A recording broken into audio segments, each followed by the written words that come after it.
나 가나안 땅 귀한 성에 들어가려고 내 무거운 짐 벗어버렸네.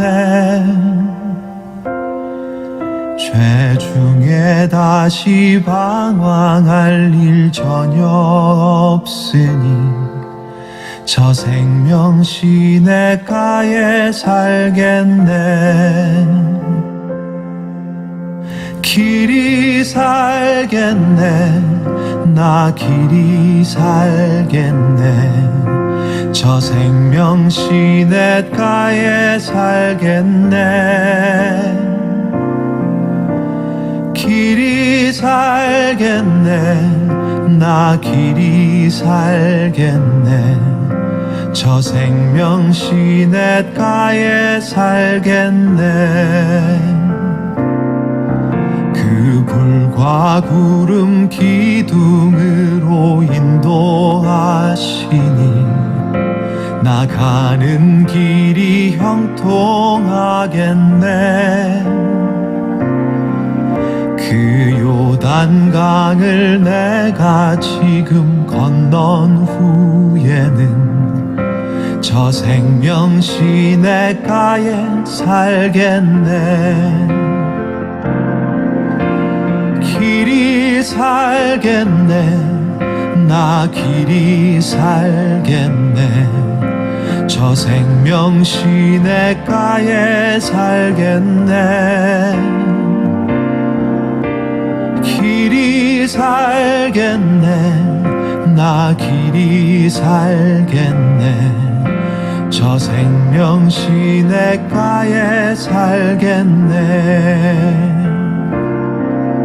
내 주린 영혼 만나로서 먹여주시니 그 양식 내게 생명 되겠네. 이후로 생명 양식 주와 함께 먹으며 저 생명 시냇가에 살겠네. 길이 살겠네. 나 길이 살겠네. 저 생명 시냇가에 살겠네. 길이 살겠네. 나 길이 살겠네. 저 생명 시냇가에 살겠네.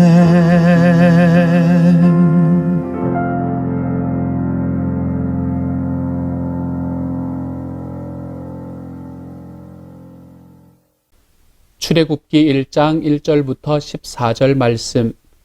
야곱과 함께 각각 자기 가족을 데리고 애굽에 이른 이스라엘 아들들의 이름은 이러하니 르우벤과 시므온과 레위와 유다와 이사갈과 스불론과 베냐민과 단과 납달리와 갓과 아셀이요. 야곱의 허리에서 나온 사람은 모두 70이요. 요셉은 애굽에 있었더라. 요셉과 그의 모든 형제와 그 시대의 사람은 다 죽었고 이스라엘 자손은 생육하고 불어나 번성하고 매우 강하여 온 땅에 가득하게 되었더라. 요셉을 알지 못하는 새 왕이 일어나 애굽을 다스리더니 그가 그 백성에게 이르되 이 백성 이스라엘 자손이 우리보다 많고 강하도다. 자, 우리가 그들에게 대하여 지혜롭게 하자. 두렵건대 그들이 더 많게 되면 전쟁이 일어날 때에 우리 대적과 합하여 우리와 싸우고 이 땅에서 나갈까 하노라 하고 감독들을 그들 위에 세우고 그들에게 무거운 짐을 지워 괴롭게 하여 그들에게 바로를 위하여 국고성 비돔과 라암셋을 건축하게 하니라. 그러나 학대를 받을수록 더욱 번성하여 퍼져나가니 애굽 사람이 이스라엘 자손으로 말미암아 근심하여 이스라엘 자손에게 일을 엄하게 시켜 어려운 노동으로 그들의 생활을 괴롭게 하니 곧 흙 이기기와 벽돌 굽기와 농사의 여러 가지 일이라. 그 시키는 일이 모두 엄하였더라. 아멘. 오늘부터 우리는 출애굽기의 말씀을 함께 큐티하게 됩니다. 출애굽기의 말씀은 구약 성경의 두 번째 말씀으로, 두 번째 성경으로, 두 번째 책으로 이스라엘 백성들이 이 이집트라는 곳에 내려가 있다가 그곳에서 그 이집트 사람들의 노예로 섬기는 그 과정들과 그리고 말 그대로 출애굽기라는 말 그대로 그 땅에서, 그 이집트라는 땅에서 어떻게 빠져나오게 되는가라는 것을 우리에게 말해주는 것이 바로 출애굽기 메시지의 핵심이 되는 말씀입니다. 이 출애굽기 전체 이야기의 중심에는 모세라는 사람이 있습니다. 우리가 함께 좀 있으면 이제 곧 나올 이 모세라는 사람이 출애굽기의 전체의 핵심 중에 한 사람이고요. 이 사람이 마치 일대기를 쓰는 것 같은 그런 이야기가 출애굽기부터 시작해서 레위기, 민수기, 신명기에까지 이르는 것을 우리는 볼 수 있게 됩니다. 그런 면에서 정말로 이스라엘 백성들이 이제 여기서 이집트에서 출애굽함으로 탈출함으로 인해서 이스라엘이 진짜 이 민족으로서의 정체성을 찾게 되거든요. 그런 의미에서 이 모세는 이스라엘 백성들을 세웠던 사람이라고 할 수 있고 그 백성들 전체를 이제 만든 그런 조상 중의 조상이라고 이야기할 수 있는 사람이 바로 이 모세라는 사람이 됩니다. 이 사람이 출애굽기 전체의 핵심적인 사람이 되는 것이지요. 오늘은 그것에 대한 이제 모세가 나와서 이 백성들을 출애굽시키는 그것에 앞서서 어떤 일이 벌어졌는가라는 것을 마치 프롤로그처럼 우리에게 이야기해 주는 내용을 우리가 함께 보았습니다. 오늘의 말씀에서 보면 이스라엘 백성들이 이제 이집트로 내려간 그 이후에 어떤 일이 일어나게 되었는가라는 것을 굉장히 간단하게 이야기를 해주고 있습니다.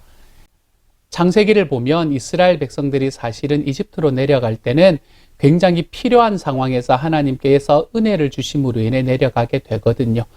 그곳에 이제 전혀 먹을 것이 없었기 때문에 그 먹을 것이 없는 과정 속에서 요셉이라는 사람에게 주신 하나님의 지혜로 이 이집트라는 곳에는 먹을 것이 여전히 풍부했던 때에 하나님께서는 그 요셉이라는 사람을 중심으로 해서 이 이스라엘 백성들을 그 이집트 땅에서 살아나갈 수 있도록 만들어 주셨습니다.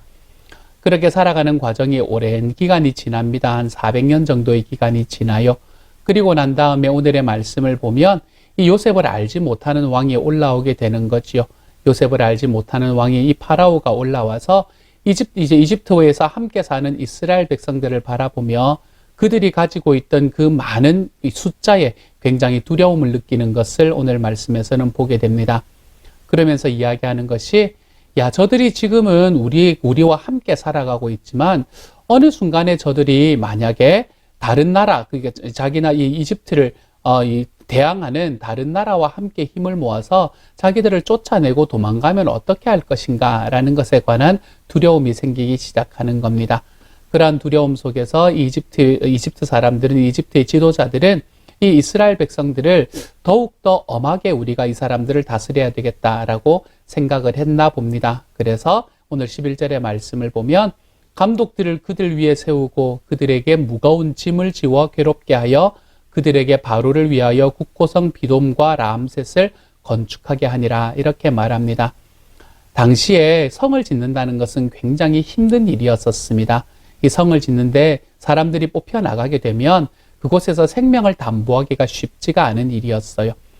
여러분이 미국에 있는 철도라든지 그렇지 않으면 우리가 사는 샌프란시스코 지역에서 금문교가 지어질 때도 마찬가지였지 않습니까? 그때는 이때하고는 비교할 수 없을 만한 현대였잖아요. 그렇죠? 거의 1800년대 후반 그리고 1900년대의 초반의 일이기는 하지만 이럴 때에도 미국을 횡단하는 횡단철도들과 그리고 금문교 같은 거를 지을 때에 그 중에 가장 핵심적으로 활동했던 사람들은 바로 이 중국에서 들어왔던, 특별히 중국에서 들어왔던 또는 세계에서 들어왔던 그런 이민자들이 이 일들을 감당했던 때가 바로 그때였습니다. 그런데 이렇게 일을 할 때에 그들 중에서 얼마나 많은 사람들이 죽어갔는지 모릅니다. 우리가 정말 손에 꼽을 수도 없을 만한 사람들이 그 많은 일들을 하다가 죽어나가게 되었다는 것을 우리는 역사 속에서 볼 수 있습니다. 이런 일들이 일어났던 게 아주 옛날 일이 아닙니다. 1900년대 초반 1800년대 후반대의 일입니다. 그런데 오늘의 말씀에서 지금 이스라엘 백성들이 이 큰 성을 짓는 이 사역에 동원되었던 것은 그것보다 훨씬 더 전의 일이잖아요. 그렇죠? 이 일이 일어났던 것을 우리가 보통은 언제쯤이라고 이야기하냐면 주전 1500년이라고 이야기를 합니다. 그러면 지금으로부터 시작하면 거의 3500년 정도 전에 일어났던 일이잖아요. 그렇기 때문에 이런 대단한 공사를 할 때에 이들 속에서 얼마나 많이 힘든 일이 있었을 것이고 얼마나 많은 사람이 죽어나갔을까요?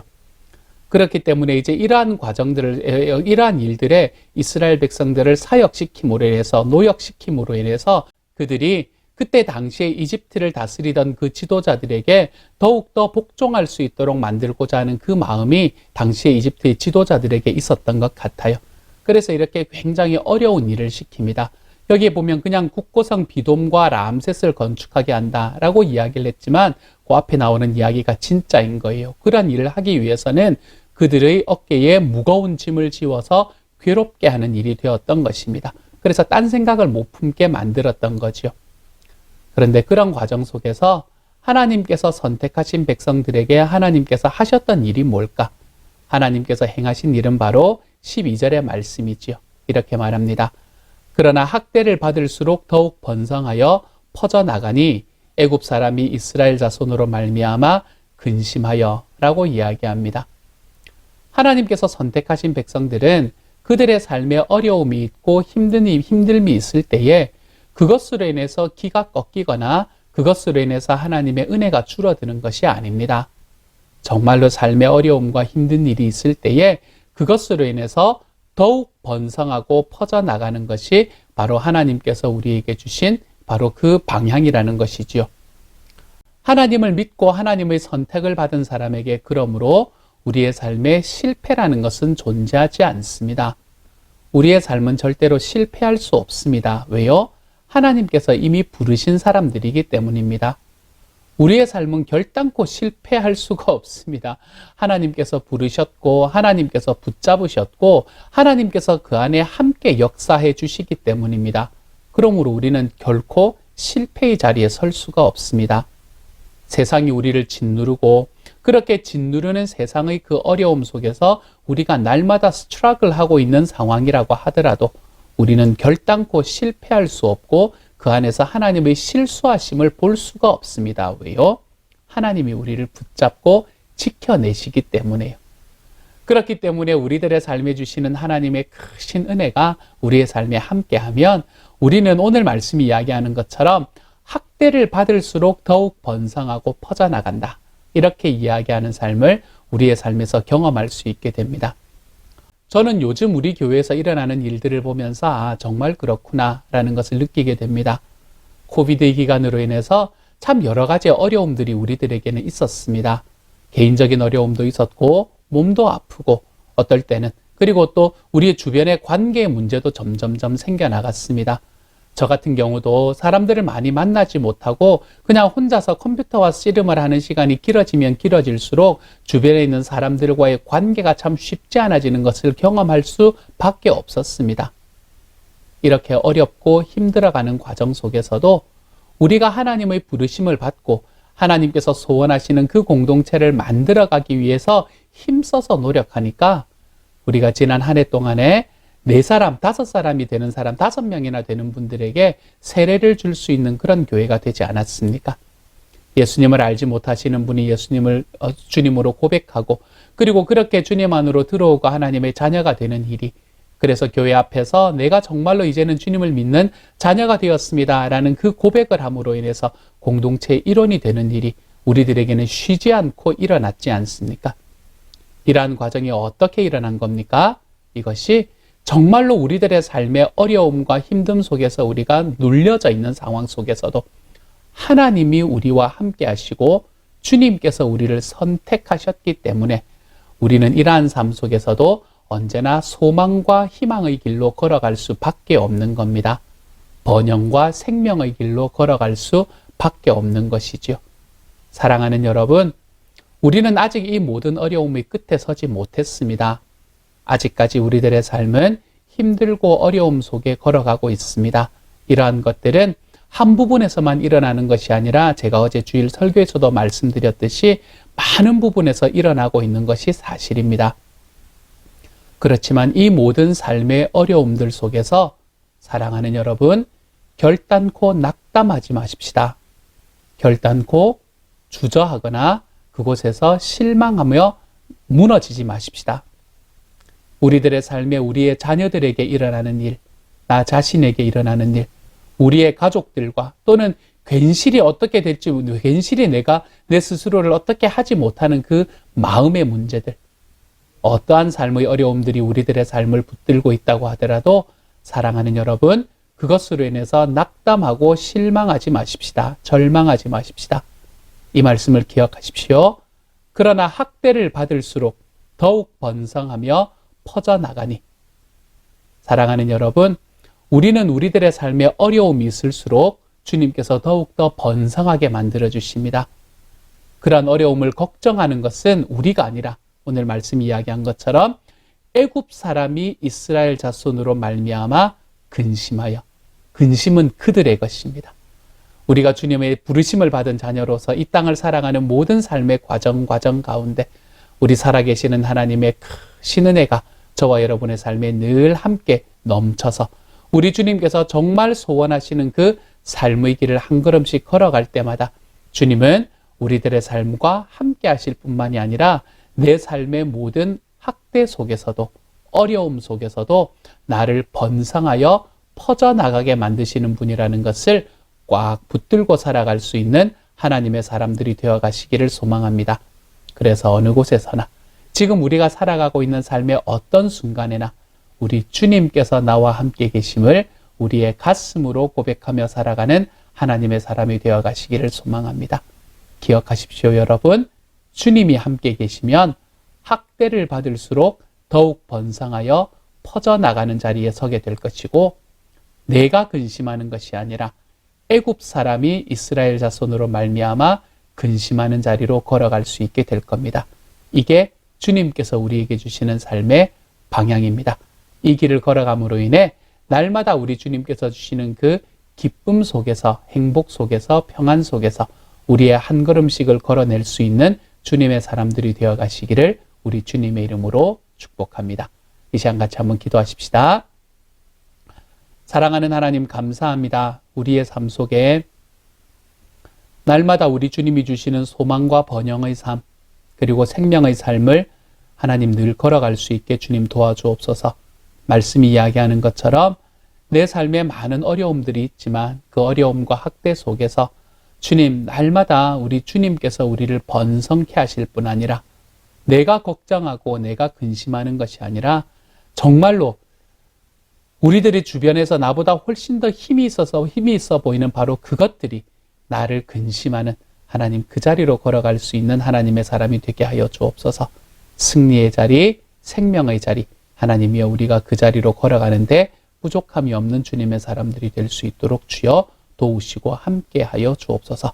감사를 드리며 모든 말씀 우리 주님 예수님 이름으로 기도드립니다. 아멘.